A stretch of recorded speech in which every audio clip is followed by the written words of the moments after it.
Une femme raciste insulte un soldat noir dans un avion, mais lorsqu'elle regarde les nouvelles le lendemain, elle se rend compte qu'elle a fait une énorme erreur. La salle d'attente de l'aéroport international O'Hare de Chicago était déjà pleine de voyageurs agités par une matinée pluvieuse et venteuse de novembre. Les annonces perçaient à travers le faible bourdonnement des conversations, rappelant aux passagers de vérifier leurs portes, de surveiller leurs effets personnels ou de noter les changements d'horaire de dernière minute. Sous les lumières fluorescentes, un large mélange de personnes, des familles avec des poussettes, des professionnels en costume, des étudiants avec des sacs à dos convergeaient vers la porte d'embarquement. Le vol vers Atlanta, initialement prévu à 9 h du matin, avait été retardé, suscitant le mécontentement de nombreux passagers. Au centre d'un groupe de passagers de première classe se tenait Julia Prescott, une cadre d'entreprise d'une trentaine d'années, portant un blazer gris sur mesure et une jupe crayon. Ses cheveux blonds étaient attachés en arrière avec un élégant barrette argenté et ses escarpins noirs frappaient anxieusement le sol.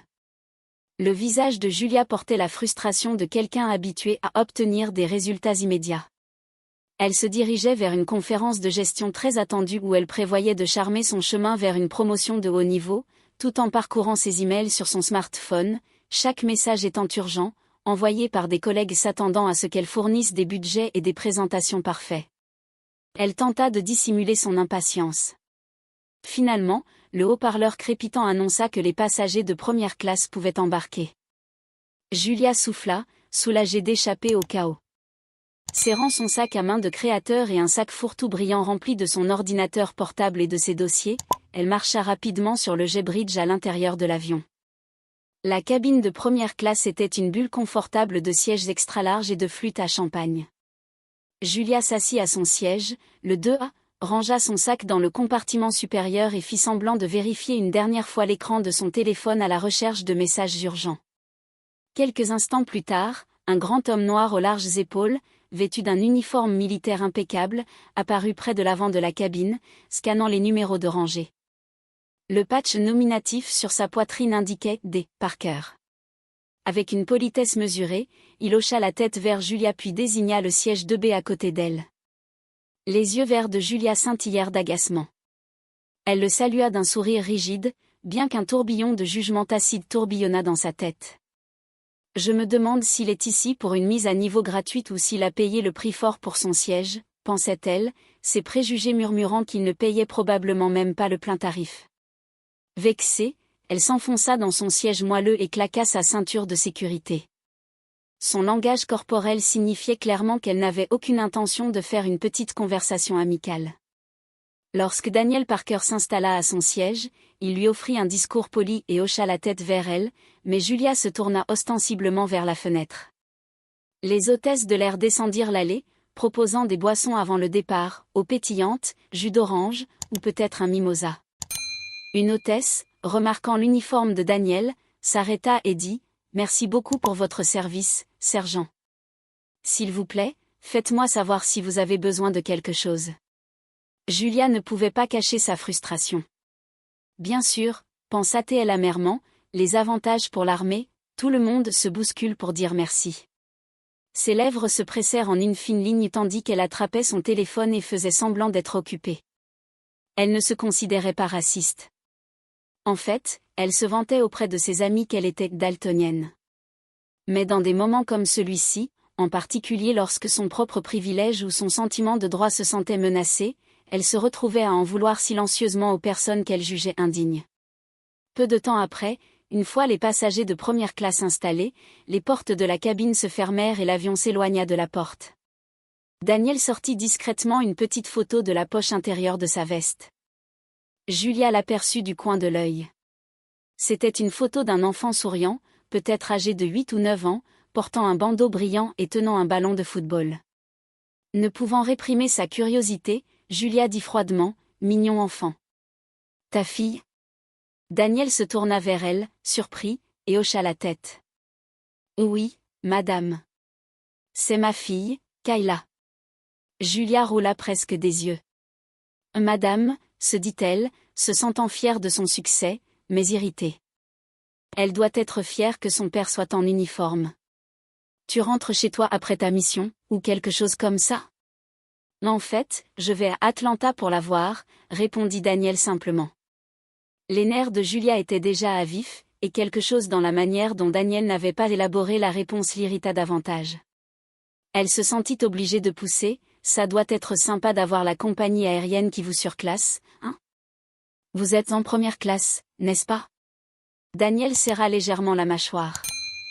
J'ai payé pour ça. Je m'assois où je veux.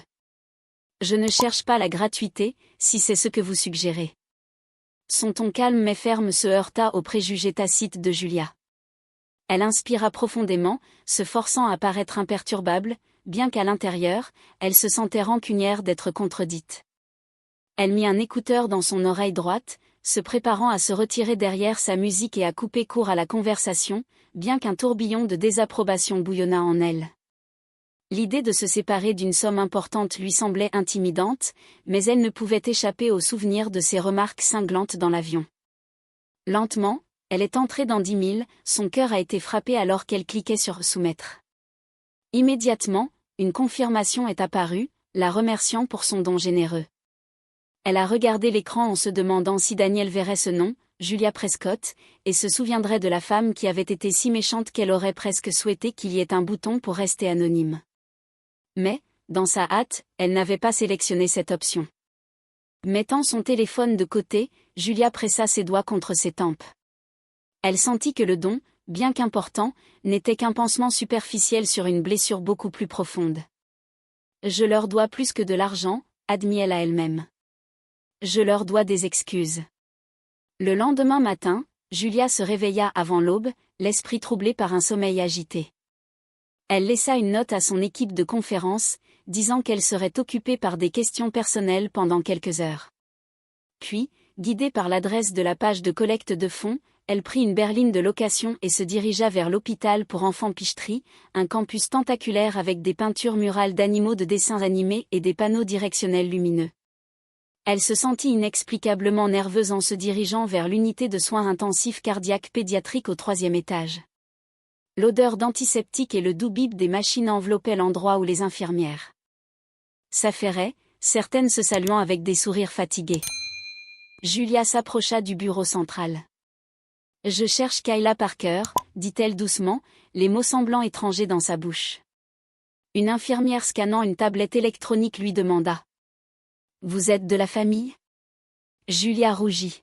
« Non, je suis une amie. » Elle supposa que cela sonnait creux, mais l'infirmière fronça les sourcils avant de lui faire signe de passer après avoir appelé le père de Kayla pour confirmer.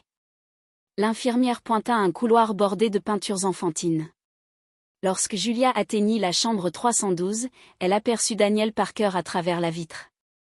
Il se tenait près du lit d'hôpital à ossature métallique, penché sur la forme endormie de Kayla, qui était attachée à plusieurs lignes intraveineuses et moniteurs. Le dos de Daniel semblait rigide, comme si le fardeau du monde pesait sur ses larges épaules. Rassemblant son courage, Julia frappa doucement sur le cadre de la porte. Daniel tourna les yeux, écarquillant de surprise. « Mademoiselle Prescott », dit-il d'une voix mêlée de confusion et de prudence. « Je ne m'attendais pas à vous voir ici. » Le cœur battant, Julia entra dans la pièce, qui était petite, avec des animaux en peluche alignés sur un comptoir et un support de perfusion pompant des médicaments. Un moniteur émettait un bip toutes les quelques secondes. Kayla était allongée, les yeux fermés, une légère montée et descente dans sa poitrine. Elle avait un tube à oxygène scotché juste sous son nez. « J'ai vu la situation de Kayla dans les nouvelles », réussit à dire Julia, sa voix tremblante. « Je suis désolée si c'est intrusif, mais je voulais savoir comment elle allait, ainsi que toi. » Le regard de Daniel se posa sur elle.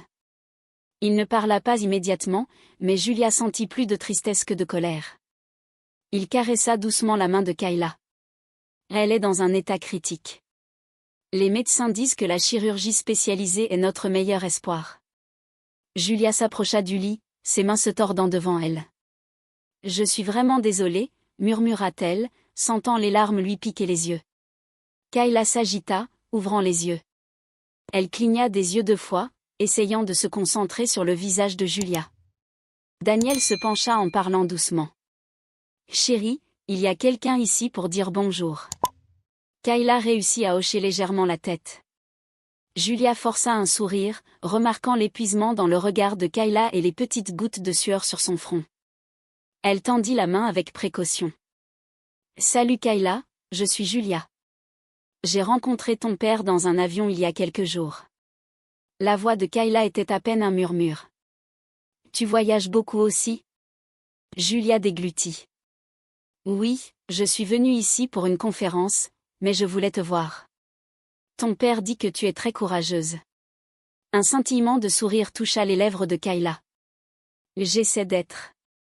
Je suis tellement fatiguée tout le temps. » Ses yeux se posèrent sur la série d'écran. « Mais je vais m'améliorer. » Julia fut submergée d'émotion. La détermination inébranlable de cette fille déclencha quelque chose de transformateur en elle. Elle réalisa que, derrière sa propre coquille durcie de préjugés, il y avait une humanité qu'elle avait enterrée. Elle regarda Daniel qui essuyait doucement la sueur du front de Kayla après que Kayla se soit à nouveau assoupie. Daniel se tourna vers Julia. « J'apprécie que tu sois venue, » dit-il doucement, « mais je ne comprends toujours pas ce qui t'a fait changer d'avis. » Julia sentit une rougeur envahir ses joues. « J'ai vu le reportage sur toi et Kayla. Je me suis souvenu à quel point j'étais horrible dans l'avion. J'ai réalisé que mes actions étaient blessantes et alimentées par l'ignorance. » L'expression de Daniel resta sur ses gardes. « Tu étais vraiment dur, mais je suppose que c'est ton choix. Je ne mentirai pas, ça fait mal de voir quelqu'un si prêt à me renvoyer comme si je n'avais pas gagné ma place juste parce que je suis un soldat noir. » La gorge de Julia se serra. « Je sais, dit-elle doucement. Je ne demanderai pas que tu me pardonnes tout de suite, mais j'ai donné de l'argent pour la collecte de fonds de Kayla parce que je voulais commencer à faire amende honorable. Je sais que l'argent ne peut pas tout réparer, mais je devais faire quelque chose. » Pendant plusieurs secondes, Daniel étudia son visage, puis il hocha la tête. « Je l'apprécie, » concéda-t-il, « mais la vie de Kayla n'est pas un chèque que tu peux simplement écrire. Je me bats pour elle tous les jours, mais je reconnais que tu essaies et que cela signifie quelque chose. » Julia baissa la tête. Ces mots résonnèrent dans son esprit. Il a raison, pensa-t-elle, elle ne pourrait jamais défaire son attitude blessante en un instant. Une véritable transformation nécessiterait un effort soutenu.